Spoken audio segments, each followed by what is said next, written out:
Hey everyone, it's Keith here and welcome back to the channel. Civivi recently sent me the Imperium to check out, so in today's video I'm going to be sharing some of my initial impressions and thoughts on this knife. Let's flip the camera and take a closer look at this knife.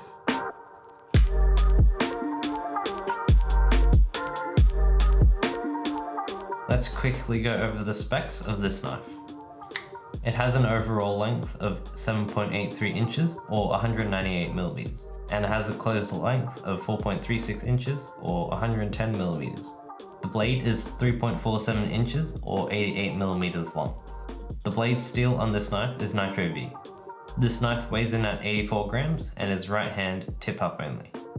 The version I have here is the black stonewash blade with shredded carbon fiber and copper shred scales. This version of the Imperium comes in at 105 USD. There are also other versions with different blade and handle finishes. There is a satin blade with G10 scales, as well as micarta scales with Damascus blades. Here's a size comparison against the Wii Benta and Wii P. I don't have any Benchmades or Spydercos to compare to, but hopefully the Banta gives you a good idea of the size since it's similar to the Mini Bug Out. With the specs out of the way, let's talk about my initial impressions. First off, I love the look of this knife. It has simple and clean lines, and it reminds me of a fancy steak knife.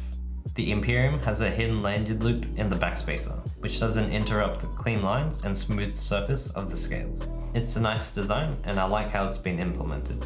The carbon fiber and copper shred on the scales is very beautiful, and out of all the different blade and handle options, this version with the black stonewash blade is my favorite. The scales on this knife feel very smooth because it has a resin coating. Comparing the handles on the Imperium to my Wii Pier, the Pier has a matte finish, whereas the Imperium has a very glossy and slippery finish. I personally prefer the look and feel of the finish on the Pier. The carbon fiber versions of the Imperium probably aren't suited to be hard use knives. If you're after more hard use knife, the JG10 or micarta versions would be a better option. The Ergos on this knife are surprisingly good for my small hands.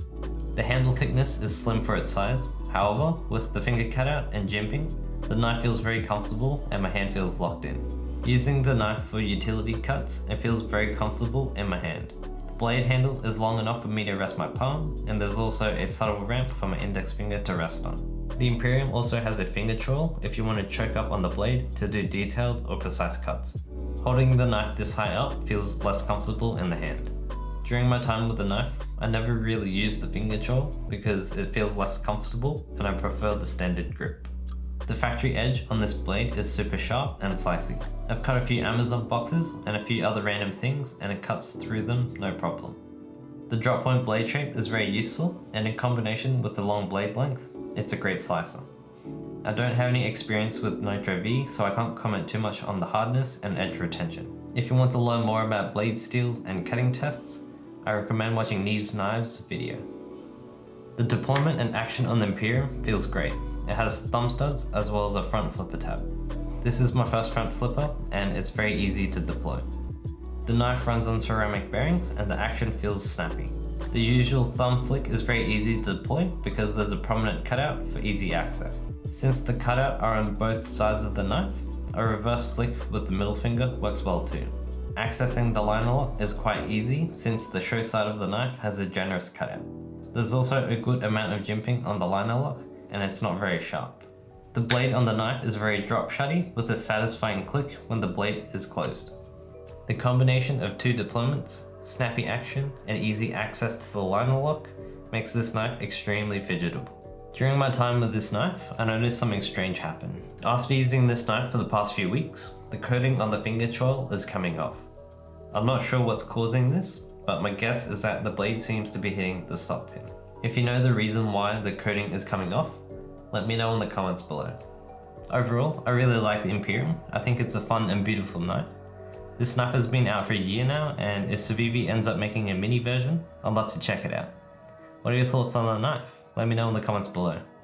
Thank you for watching, and I'll see you in the next video.